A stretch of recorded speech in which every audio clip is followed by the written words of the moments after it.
우리 인생에는 두 종류의 인생이 있습니다. 하나는 내 힘으로 살아가겠다는 인생이 있고, 다른 하나는 하나님의 은혜로 살아가겠다는 그런 인생.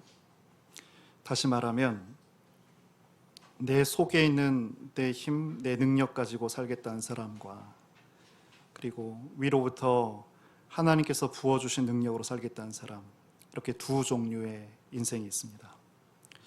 근데 우리 성경은 이렇게 말씀합니다. 야고보서 1장 17절인데요. 각양 좋은 은사와 온전한 선물이 다 위로부터 빛들의 아버지로서 내려오나니, 좋은 은사와 온전한 선물은 위의 빛의 아버지부터 온다, 이 말씀입니다. 그러고 보면 가만히 한번 살펴보세요. 사람들 가운데 정말 정녕 하나님께서 모든 능력과 은혜를 주신다는 것을 믿고 그렇게 살아가는 인생이 있습니다. 여러분, 어떤 인생이세요? 오늘 은혜로 산다라는 제목으로 말씀을 나누는데, 은혜를 받으려면 먼저 우리의 마음이 있어야겠죠. 은혜를 받는 마음이 필요합니다. 이것은 우리 예수님께서 은혜 받는 마음에 대해서 가르쳐 주셨는데, 가난한 마음입니다. 가난한 마음. 이 가난한 마음은 팔복의 첫 번째이기도 합니다. 마음이 가난하다는 게 뭘까요? 나는 내 인생을 내 능력과 내 힘으로 살 수 없고 하나님께서 부어주시고 또 세워주셔야만 살 수 있다. 그런 심령이 되는 것, 이것이 가난한 마음의 사람입니다. 그런데 왜 마음이 가난해야 하는가? 그것을 성경이 우리에게 이렇게 말씀해 주고 계신데, 시편으로 가보시면 시편 34편 18절입니다. 시편 34편 18절 보시면,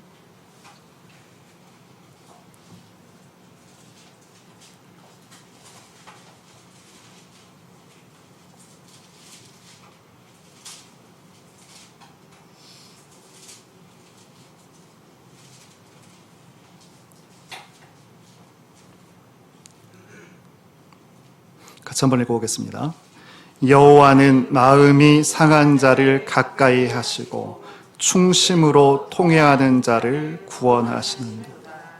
왜 우리가 마음이 가난해야 하냐면, 지금 말씀하시잖아요. 그런 자를 하나님께서 가까이 하시고 그런 자를 구원하시기 때문에 그렇습니다. 그래서 우리의 마음이 가난해져야 합니다.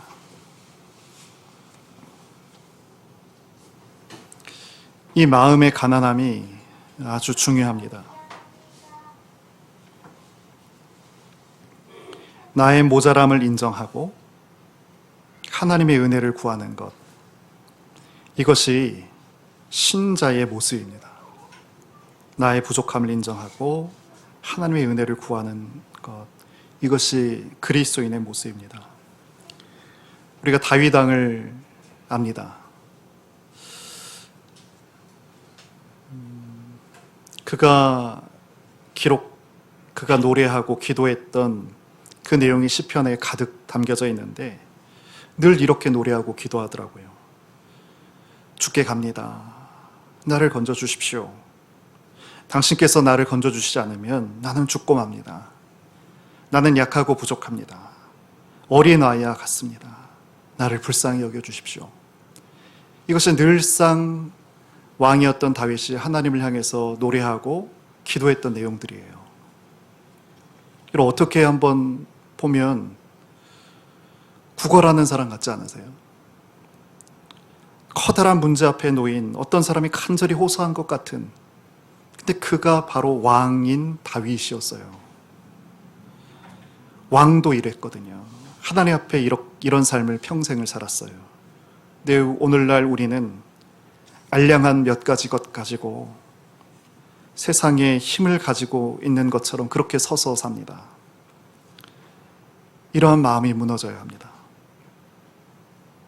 그리고 심령이 가난한 자의 복을 우리가 누릴 수 있어야죠. 그러면 거꾸로 하나님 앞에 복 없는 사람은 어떤 사람일까요? 내 힘 가지고 살 수 있다고 믿는 사람입니다. 이분들의 특징은 어떠하냐면 엉뚱한 곳에서 안정감을 느끼는 거예요. 엉뚱한 곳에서 안정감을 느낍니다. 또 엉뚱한 데서 안도감을 느낍니다. 여러분, 하나님 없이 살고 있는, 오늘 몸은 이곳에 있지만 지난 한 주 혹시 내가 어떤 것에서 안정감을 느끼고 안도감을 누렸는지, 하나님 아닌 곳에, 그런 것은 무엇이었는지 한번 확인해 볼 필요가 있어요. 야이로는 회당장이었잖아요. 그 당시에 종교적인 사회에서 아쉬움이라는 것이 하나도 없는 그런 인생이었어요. 근데 하나 있는 외동딸이 죽을 병에 걸렸습니다. 그러자 체면도 지위도 다 내놓고 던져버리고 예수님께로 향합니다. 그래서 어떻게 됐어요? 그래서 구원을 받았습니다. 이처럼 하나님께서 사람에게 허용하시는 것이 있는데 바로 고난과 시험을 허용하시거든요. 이 고난과 시험은 겉으로는 굉장히 힘들고 어렵게 느껴지지만, 피하고 싶은 것이지만, 그 배면에 그것이 하나님께서 주신 것이라면 그 고난과 시험은 우리로 하여금 하나님께 나아가는 기회와 용기를 허락하는 것이 돼요. 이때 우리의 마음이 가난해지잖아요. 이것을 보지 못하는 사람은 복이 없는 사람이죠. 그러나 그것을 볼 수 있는 사람은 복이 있는 사람이 됩니다. 그러고 보니까 정말 하나님께 쓰임받는 사람들을 우리가 이렇게 헤아려 보면 어떻게든지 하나님께서 그의 마음을 가난하게 하신다는 거죠. 여러분, 다윗처럼 이렇게 왕 위에 있는 사람들이 어떻게 겸손해져요? 우리 이 민주화된 이 국가와 사회 시스템 안에서도 어떤 권력의 자리에 오르게 되면 그렇지 못한 모습들을 우리가 왕왕 보잖아요. 절대 지존의 세상이었고 사회이고 문화였던 다윗, 그런 위치와 높이에서 어떻게 겸손해질 수 있겠어요? 여기엔 하나님께서 하신 일이 있으신 거죠.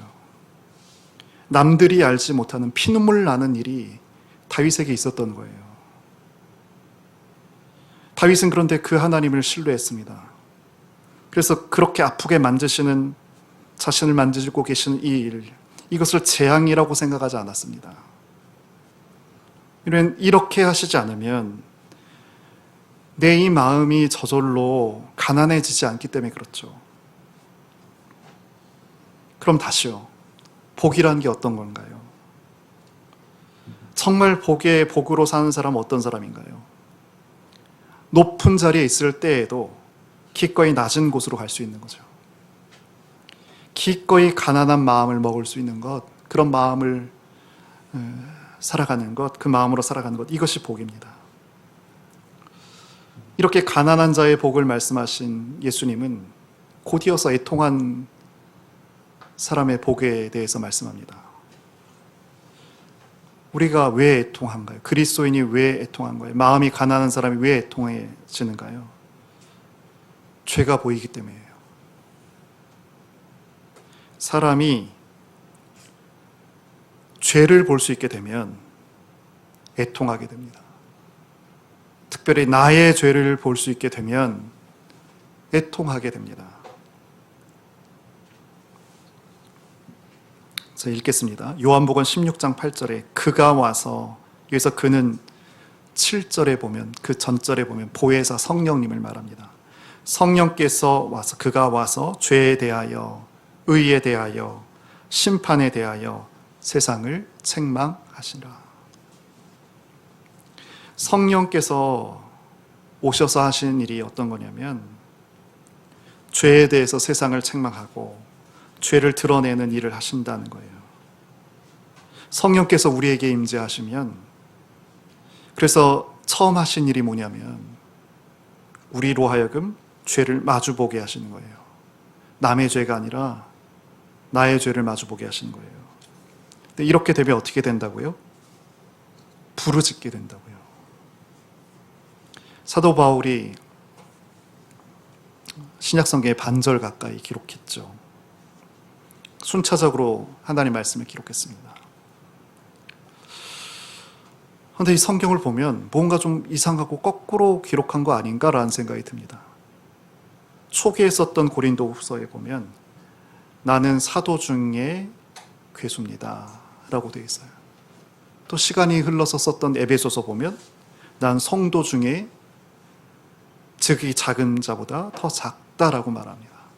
그리고 거의 순교 직전에 마지막에 썼던 디모데 전서에 보면 죄인 중에 내가 괴수입니다. 이상하지 않으세요? 처음에 죄인 중에 나는 괴수입니다 라고 말하고 그 다음에 성도 중에 지극히 작은 자보다 작습니다. 그리고 마지막에 사도 중에 난 지극히 작은 자입니다 라는 순서로 이렇게 기록을 했었어야 되는데 거꾸로 기록하고 있어요. 사도 중에 작은 자, 성도 중에 작은 자, 괴인 중에 괴수다. 그렇게 자기를 기록하는 거예요. 아니 하나님과 예수를 믿고 하나님과 동행하고 있는데 아니 이 말로만 바울을 이해해 보자면 점점점 더 망가지고 있는 거 아닌가요? 잘못되고 있다는 거 아닌가요? 아니에요. 그렇지 않습니다. 사도 바울이 성령의 충만한 은혜를 맛보고 나니까 그 이전에는 그 전에는 보이지 않았던 그 죄의 것들이 죄로 보이는 거예요. 그것 때문에 잠을 못 이루는 것이고 그것 때문에 종일토록 고통하는 거예요. 성령께서 우리 인생 가운데 하신 일이 무엇이냐면 내가 괜찮다고 알았던 것들을 벗겨내시는 거예요. 그래서 우리를 하여금 애통하게 하시는 거죠. 그리고 우리가 입술을 열어서 고백하게 하시는 거예요. 하나님 나를 불쌍히 여겨주십시오. 하나님 나의 능력으로는 살아갈 수가 없습니다. 제 인생은 파산된 인생입니다. 하나님 나를 불쌍히 여겨주십시오. 이렇게 고백하게 되는 거죠. 이 땅에서 살아가는 하나님의 백성들은 내 힘과 능력으로 사는 사람들이 아닙니다. 하나님의 은혜를 출발점으로 삼는 사람들입니다. 그럼 오늘 본문 이사야 55장 1절 한번 보시죠.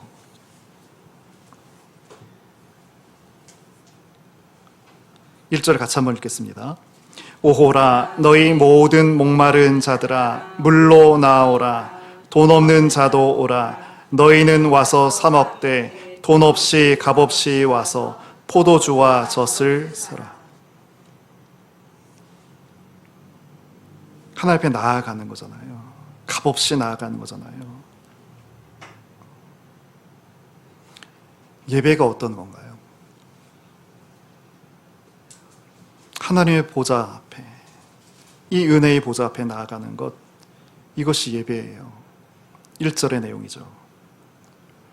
이렇게 우리가 하나님의 보좌 앞에 나가서 추구하는 게 뭔가요? 은혜를 받는 거예요. 지금 그 은혜 받는 심령, 마음에 대해서 우리가 말씀 나눴어요. 이렇게 은혜를 구하면서 하나님 보좌 앞에 예배하면서 나아가는데 어떻게? 우리의 마음들 다 내려놓고 어떤 마음으로? 하나님 앞에 애통하는 마음으로 그렇게 하나님 앞에 서 있어야 되는 거죠. 근데 늘 하나님 앞에 나아갔던 바리새인들, 왜 그들은 하나님 주님으로부터 지적을 받았어요? 이들은 하나님 앞에 나아갔지만 이런 마음과 말로 나아갔습니다. 난 금식도 했고요. 그런데 11조도 드렸거든요. 이렇게 잘하는데 하나님 내게 어떻게 이렇게 하실 수 있어요? 하나님 저에게 복을 주셔야죠. 이들의 마음에는 가난한 마음도 찾을 수 없고 애통하는 모습도 볼 수가 없습니다. 근데 반면에 세리는 어떻게 했어요? 고개를 들지를 못했어요. 나는 죄인입니다. 나를 불쌍히 여겨 주십시오. 이게 가난한 마음이고 애통한 마음이거든요. 이것이 은혜를 받는 마음이에요. 예배는 이런 것이어야 하거든요. 그럼 오늘 예배에 나오실 때 어떤 마음으로 오셨어요? 예배 하나님 앞에 나올 땐 다 무너져야 해요. 고개를 들 수 없어야 돼요. 하나님 앞에 엎드려지는 것이 예배예요.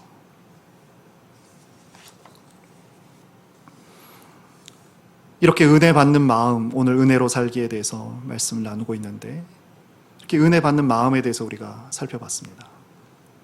그럼 이 은혜 받는 마음을 우리가 가졌을 때 거기에 은혜를 주실 것이고 그 은혜를 통해서 살아갈 텐데, 하나님께 은혜를 받은 사람은요, 이 은혜는 우리의 경험, 우리의 사유, 이런 한계를 뛰어넘는 그런 신앙을 살게 합니다. 그전에는 우린 아무리 잘나도 내가 봤던 것, 내가 느꼈던 것, 내가 체험하고 경험했던 것, 여기 이 범주 안에서 삽니다. 그런데 그랬던 인생에게 하나님의 은혜가 이렇게 부어지게 되면 이 경계선을 넘기 시작합니다. 보지 못했던 것들을 보게 되고, 듣지 못했던, 내 귓가엔 들렸지만 내 마음에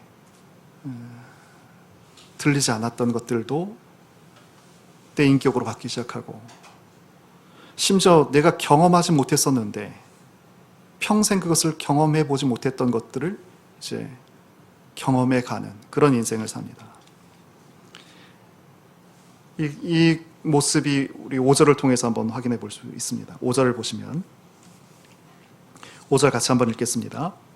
보라, 내가 알지 못하는 나라를 내가 부를 것이며 너를 알지 못하는 나라가 내게로 달려올 것은 여호와 내 하나님 곧 이스라엘의 거룩하신 이로 말미암음이니라. 이는 그가 너를 영화롭게 하였느니라. 네가 알지 못, 나라의 개념이 얼마나 큰 건가요? 근데 내가 알지도 못하는 나라, 그런 나라가 내게로 달려온다는 거예요. 우리가 한 번도 개념해 보지 못했던 어떤 그러한 것들이 나를 향해서 달려오게 된다. 그런 것을 경험하면서 사는 생이 된다. 이것을 하나님께서 지금 약속하고 계신 거예요. 우리는 계속해서 본 것대로 살잖아요. 경험한 것에 의지해서 살잖아요. 그러나 하나님의 은혜가 부어지게 되면 나이와 성별과 관계없이 더 큰 세계를 추구하면서 그것에 매진하는 그런 인생을 시작합니다. 이 땅만을 품었고 반쪽밖에는 보지 못했던 우리 인생이 한계를 넘는 것뿐만 아니고 전체를 바라보면서 사는 그런 인생이 되어갑니다. 잘 아시는 대로 1940년대까지 우리 한국은 일본의 지배 하에 있었잖아요. 정확하게 1925년에 남산에 제1신사이기도 하고 조선 신궁이 25년에 완공이 됐습니다. 전국에 신사가 한 1000개 정도 만들어져 있었거든요.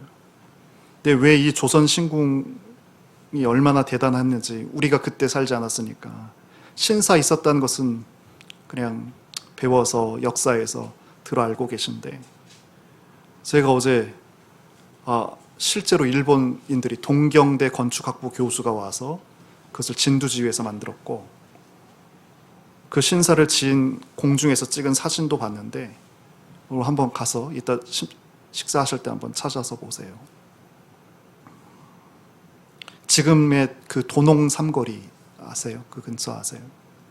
거기서부터 남산의 공원들이 다 시작됩니다. 그리고 저 높이 보면 남산 도서관 돔 형태의 것이 있잖아요.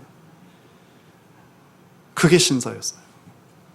이 규모가 어느 정도 큰 거냐면 아마 그 장면을 보지 못하신 분들은 잘 이해를 못하실 수도 있는데 여의도 면적의 2배입니다. 이게 신사였어요. 그럼 25년 생각해보세요. 서울 장안에 그때 높은 빌딩이 어디 있어요? 남산이 보이는 데에서는 이 남산에 지어진 이 신사가 다 보이는 거예요. 평상시에도 여기에 영험한 산이라고 그렇게 알고 있더라고요, 남산에. 근데 거기에 엄청난 규모로 밀어서 거기에 신사를 만든 거죠. 지금도 평편하잖아요, 거기가. 그때 이미 신사를 만들기 위해서 그때 다 다져놨던 거예요. 꼭 한번 보세요. 와, 이런 엄청난 규모였구나 하면서 아마 놀라실 거예요. 1940년도 얼마나 암울했습니까? 근데 이 신사 앞에서 어떤 사람이 기도를 한 거예요. 하나님, 이 신궁이 무너지게 하옵소서. 그리고 이곳에 하나님의 교회가 세워지게 하옵소서. 그 당시 분위기, 마지막까지 조선의 독립을 위해서 투쟁하고 노력했던 사람들마저 지식인들이 다 전향했던 때 아니겠어요? 그리고 교회도 소수의 교회와 성도가 빼고는 다 그 신사 앞에 절을 했던 그런 상황 아니겠어요? 근데 그때 이런 기도를 했죠. 그러나 이것은 이루어질 수 없는 기도죠. 다른 곳은 다 무너질지 모르겠지만 이 조선 신궁만큼은 절대로 무너질 수 없는 그런 곳입니다. 그런데 놀랍게도 몇 년이 지나지 않고는 조선 신궁이 무너집니다. 스스로 일본 사람들이 다 해체해갑니다. 그리고 거기에 우리가 알고 있는 지금 그 식물원도 해체됐지만 식물원도 세워지고 동물원도 있고 그 자리에 그랬습니다. 교회는 바로 그 자리에 세워지지 못했습니다. 그러나 1945년에 바로 옆에 교회가 세워졌습니다. 왜 지금 이 말씀을 드려요? 하나님의 은혜라는 것이 우리 인간의 경험의 한계를 뛰어넘는다는 거예요.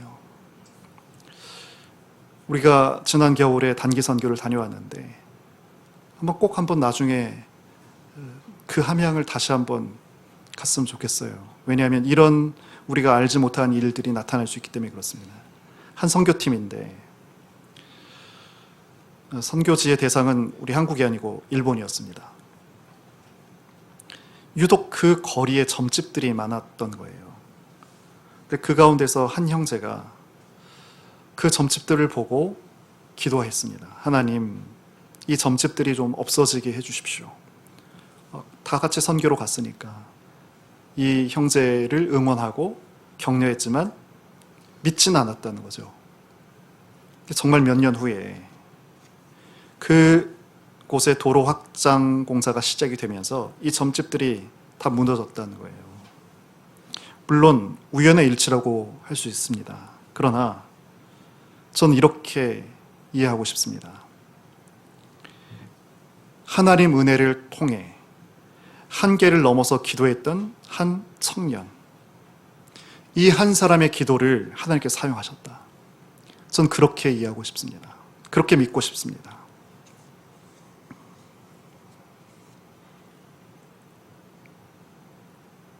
사람은 나이가 들어가면서 점점 자신의 경험에 묶이고 합니다.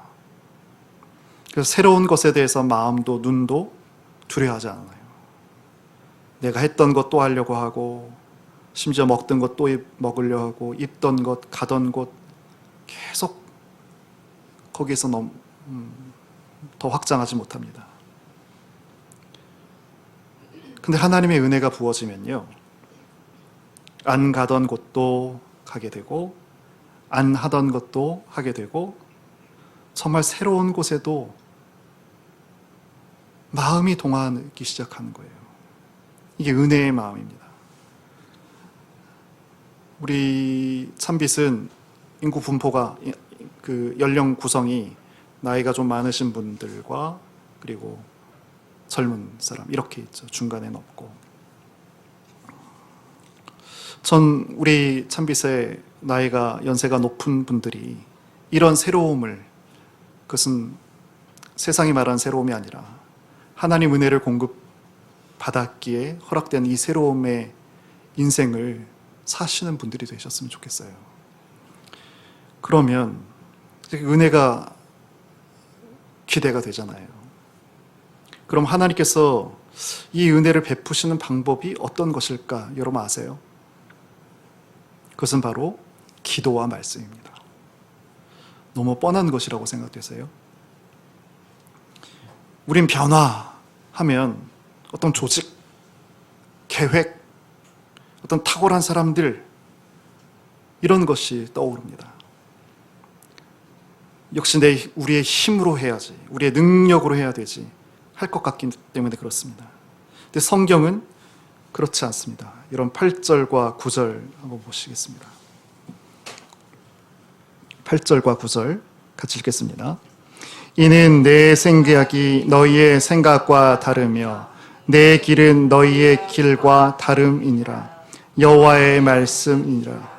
이는 하늘이 땅보다 높음같이 내 길은 너희의 길보다 높으며 내 생각은 너희의 생각보다 높음이니라. 이런 말씀 앞에서 우리가 무너져야 됩니다. 나는 조직과 계획과 인재를 통해서 나가려고 했는데 하나님은 뭐라고 하세요? 당신께서는 우리와 전혀 다른 생각을 가지고 계시다 라고 지금 말씀하시는 거예요.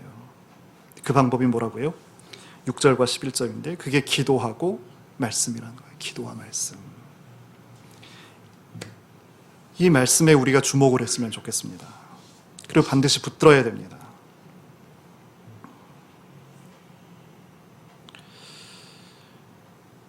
나와 우리 가정과 우리 공동체, 우리 사회가 변화되냐면 변화되고 그 변화되는 능력이 어디 있냐면 바로 기도와 말씀인데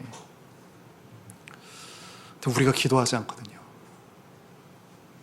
그런 지난 한 주, 지난 주일부터 오늘 주일까지 한번 스스로 한번 따져보세요. 내가 기도했던 시간이 몇 분일까? 어느 정도 될까? 한번 생각해보세요. 따져보세요. 유튜브는 하루에도 4시간, 5시간 보고 TV 드라마도 뉴스도 여러 시간 보고 그 밖에 내 관심사에 따라서 이런 만남, 저런 만남, 이런 즐거움, 이런 쾌락 다 가지면서 내 삶은 왜 이럴까? 그렇게 하지 않으셨어요, 혹시? 왜 우리가 기도하지 않은가? 기도가 부자연스럽게 보이고요.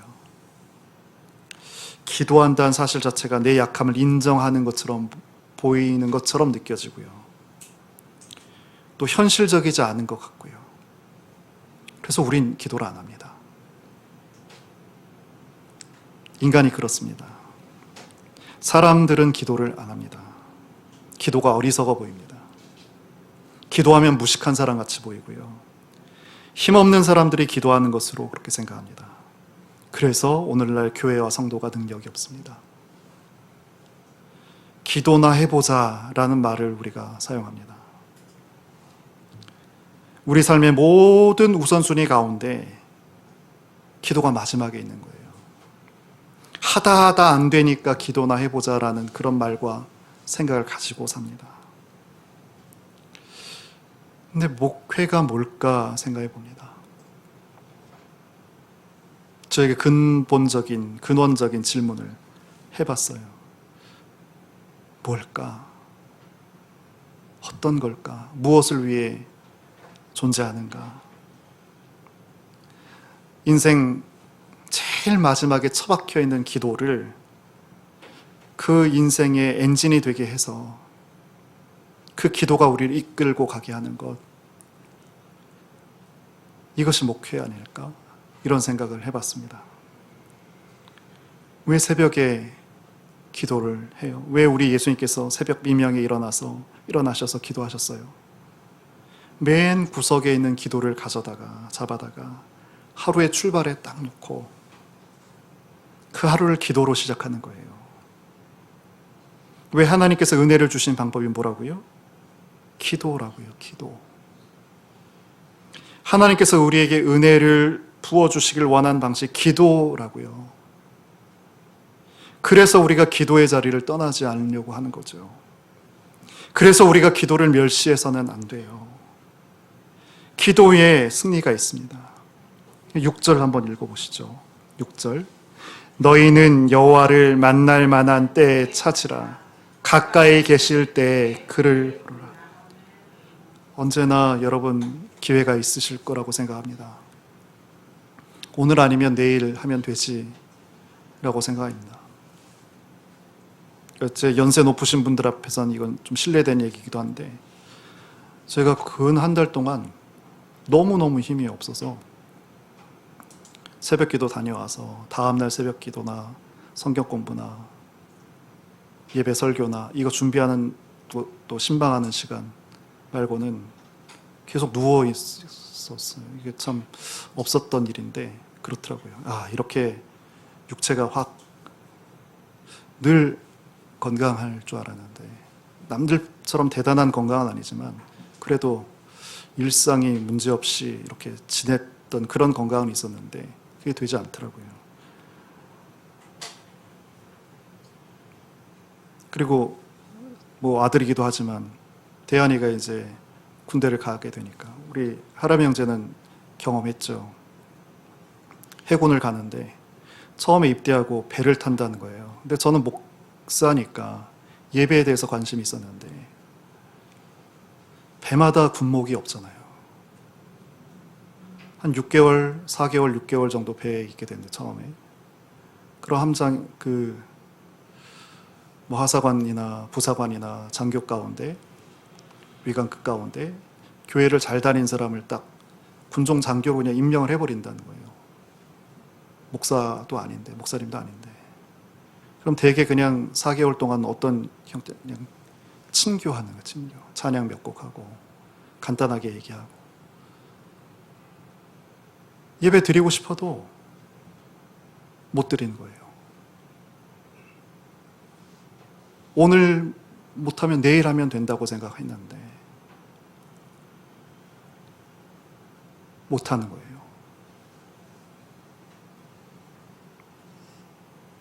너희는 여호와를 만날 만한 때에 찾으라. 가까이 계실 때에 그를 부르라. 뿐만 아니고 10절과 11절 보시면 말씀에 대해서 이제 또 표현하고 계신데, 제가 한번 읽어보겠습니다. 이는 비와 눈이 하늘로부터 내려서 그리로 되돌아가지 아니하고 땅을 적셔서 소출이 나게 하며 싹이 나게 하여 파종하는 자에게는 종자를 주며 먹는 자에게는 양식을 줌과 같이. 말씀이 어떤 거라고요? 내 입에서 나가는 말도 이와 같이 헛되이 내게로 되돌아오지 아니하고 나의 기뻐한 뜻을 이루며 내가 보낸 일에 형통함이니라. 비와 눈이 하늘에 내려서 그냥 하늘로 가치 없이 값 없이 되돌아가지 않는다는 말씀이잖아요. 내리는 눈과 비가 땅을 적시고 싹이 나게 하고 열매를 맺게 해서 사람들에게는 씨와 양식이 되어준다는 거예요.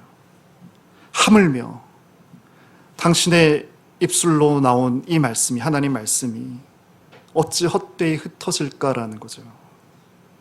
반드시 당신의 뜻을 이루고 건질 사람을 건지고 변화시킬 사람을 변화시키고 열매 맺을 사람에게 열매 맺어서, 그렇게 하나님 말씀은 당신께로 향한다는 거예요. 말씀은 하나님 뜻을 반드시 이룹니다. 우리 작은 눈으로 볼 때는 밑 빠진 독에 물을 붓는 것처럼 보여지는 거예요. 여러분 이 시간에도 앉아 계시지만 귓등으로 흘려버리는 분이 제 눈에도 보여요. 밑 빠진 독에 물 붓는 것으로 그렇게 느끼는 거죠.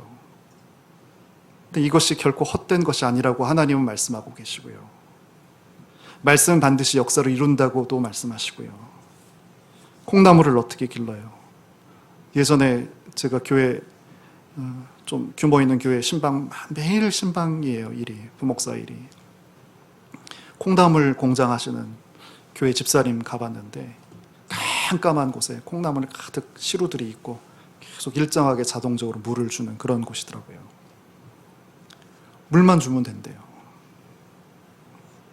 근데 밑 받친 게 없어요. 그냥 물만 뿌리면 뿌리는 대로 다 빠져버리는 거예요. 이게 될까라는 생각이 드는 거예요. 헛된 일처럼 보이는 거예요. 제 눈에. 변화가 있을까? 다 씻겨 내려가는데. 근데 아니래요. 하루 이틀 지나고 며칠 지나면 이 콩나물이 자란다는 거예요. 밑 없는 곳에 물 붓는 것이 헛되게 보이는데 그 헛되게 보이는 일이 그 콩나물을 자라게 한다는 거죠. 마찬가지입니다.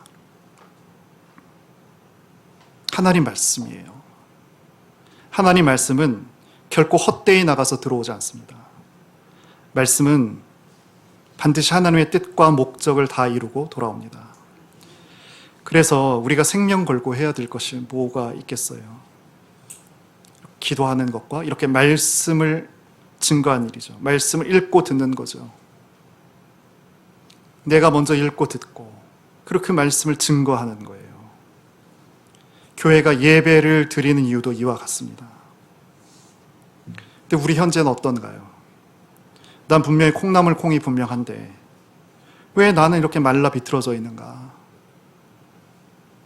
이 말씀에 세례를 받지 못하고 있죠. 계속 물이 우리에게 부어져야 되는데 그러한 일이 있지 않으니까 우린 계속 비틀어져 가는 거예요. 말라버리고만 있는 거예요.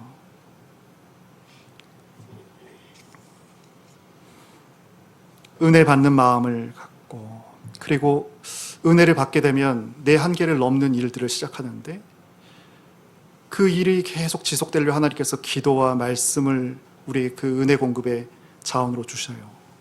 그럼 우리 인생에 어떤 구체적인 일들이 나타나는가까지 오늘 좀 살펴보겠습니다. 그럼 13절 보실까요? 마지막 절이 13절인데 같이 한번 읽겠습니다. 잣나무는 가시나무를 대신하여 나며 화석류는 찔레를 대신하여 날 것이라. 이것이 여호와의 기념이 되며 영영한 표징이 되어 끊어지지 아니하리라. 이 기도, 하나님께서 은혜를 우리에게 공급하시는 이 기도와 말씀을 받게 되면 어떤 변화가 있어요? 13절에 보니까 치환의 역사가 있죠. 가시나무 찔레는 다 황무지의 것들입니다. 근데 이것이 변화돼서 어떻게 열매를 맺는 나무들이 되는데 대표적으로 잣나무 혹은 화석류 이렇게 변화와 치환이 되는 거예요. 영혼을 얻게 되고요. 나의 영혼을 또 하나님께서 허락하신 영혼을 얻게 되고 더 궁극적으로는 세상을 변화시킨 것으로 나타납니다. 우리가 정말 하나님 앞에 은혜를 받은 사람이라면 나타나는 현상이 있습니다. 두드러지게 나타나는 현상. 영혼에 대한 사랑이 생깁니다. 영혼에 대한 난 천성적으로 좀 투박하고 그리고 목석 같고 근데 중심적인 분도 있어요. 그런데 은혜를 받게 되면 영혼들에 대해서 마음이 기울어져 가기 시작합니다. 크리스찬이었던 한 내과 선생님이 예수님을 믿고 이 십자가 묵상을 깊이 해봤어요. 그러면서 그가 의사로서 예수님의 죽음에 대해서 판단하기를 이런 결론을 내립니다. 예수님께서 죽으신 것은 가시관을 쓰셨기 때문에 십자가에 못이 박히셨기 때문에 그 고통으로 죽으셨다기보다는 사실은 심장이 파열해서 돌아가신 것 같다. 왜냐하면 십자가의 고통이 극심한 것은 맞는데 매달린다고 즉시로 죽지는 않거든요. 그런데 십자가에 달렸던 여느 사람들, 여느 죄인들과 달리 먼저 돌아가셨다는 거예요. 이 고통이 극심하다는 것을 이 집행자들도 알고 있거든요. 그래서 빨리 그 죽도록, 마지막 호의죠, 배려죠, 망치로, 큰 해머로 다리를 탁 꺾어서 빨리 죽도록 그렇게 유도를 한다는 거예요. 그래서 예수님 좌우편의 강도들도 다 그렇게 망치로, 해머로 쳐서 다리가 부서져서 그런 일을 겪었어요. 근데 예수님 그렇게 안 하셨거든요. 왜? 이미 돌아가셨기 때문에 그렇습니다. 육체가.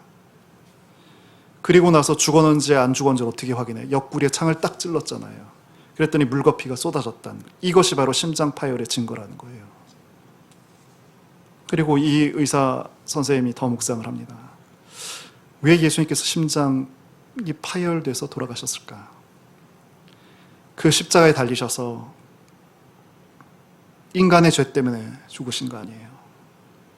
이 죄에 대해서, 우리의 죄 때문에 영원 사랑이시죠.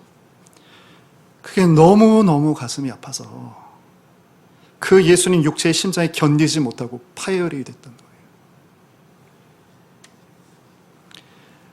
하나님의 성령이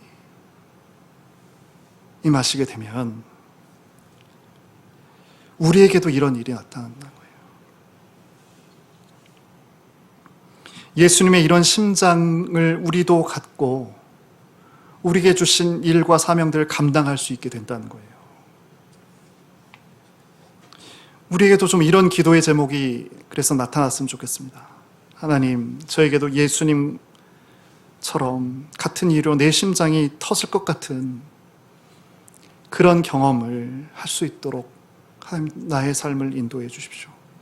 이것이 한번 우리의 기도 제목이 한번 돼봤으면 좋겠어요. 근데 이런 기도 제목이 성경에 이미 기록되어 있거든요.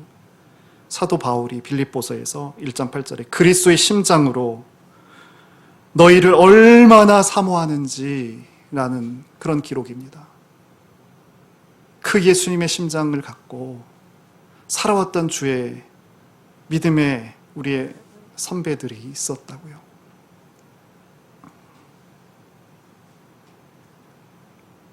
하나님 앞에 이런 황무지가 옥토로 변하는 이런 변화가 우리 찬빛에게, 우리 찬빛의 모든 우리 주의 백성들에게 또 있기를 바랍니다. 그 변화의 한 가지를 더 말씀드리고 마치겠습니다. 성령이 임하게 되면 이 치환, 영적인 치환이 있으면서 동시에 우리의 말과 생각이 정직과 진실로 바뀌기 시작합니다. 여러분, 정말 신앙이 깊은 분하고 여러분 꼭 의도적으로 한번 만나보셨으면 좋겠어요. 비슷한 사람들, 세상적인 사람들 그분들 만나야 전도하죠. 선을 그을 것은 아니지만 그런 분들도 만나지만 여러분 교제권 안에 정말 믿음이 깊은 분들도 꼭 만나시기를 바라요.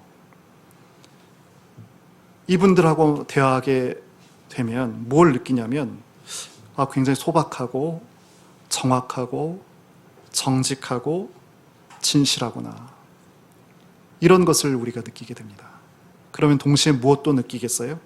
나 평상시에 아무 잘못 없다고, 문제점 없다고 그렇게 살아왔었는데 사실은 너무나 거짓되고 과장된 그런 허풍쟁이 같은 삶을 나는 살고 있구나라는 것을 알게 되죠. 우린 기도해야 됩니다.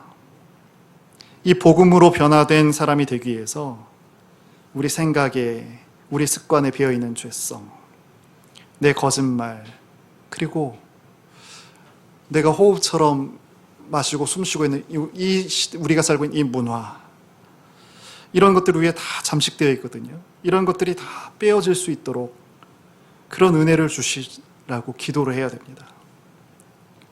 발전 없는 사람, 발전 없는 국가는 늘 언제든지 누가 나나 우리를 이렇게 만들었어 라고 말해요. 늘 내 어려움과 불행을 외부에서만 찾아요. 반면에 조금씩 조금씩 발전하는 사람, 조금씩 진보하는 국가와 사회를 보면 어떤 맞이하는 어려움들, 잘못들, 문제의 원인을 다 어디서 찾아요? 나에게서 찾습니다.